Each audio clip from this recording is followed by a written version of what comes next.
A wealthy man spent $2 million on an exorbitant bride price to marry an international supermodel. However, after bringing her home, he simply treated her as a decoration placed on a shelf, not even allowing her to set foot on the ground once on their wedding day. The guests all bet that the couple would divorce within a month, but surprisingly, their relationship was extremely good. The wealthy man would climb onto the shelf every day to chat with her, and the woman decided to always show her most beautiful side to her husband occasionally. She was afraid that doing yoga would disturb her husband's work, but the man said it was his work that disturbed his appreciation of his wife's beauty. The woman smiled widely upon hearing this, considering it the most beautiful love words she had ever heard.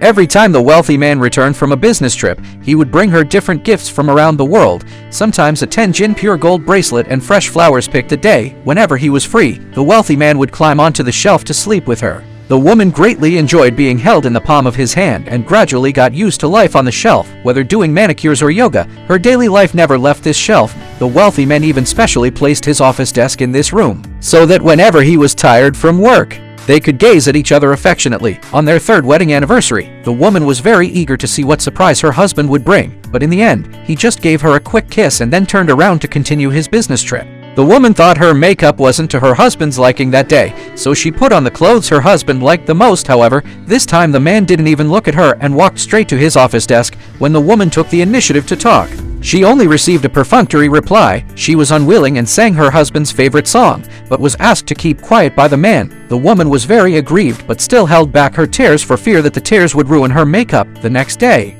the woman still dressed up carefully and put on the most expensive dress, hoping that her husband would take a look at her. As a result, the man called the nanny to turn the table around to face away from her directly because the dazzling sunlight blocked the screen. But when she looked closely at her husband's screen, she found that he wasn't working at all but chatting with another woman. This completely shattered the woman's heart. She took off one high-heeled shoe and told it, "We should leave." However, when the woman leaned out to look, the originally less than 3-meter high platform had now become an abyss.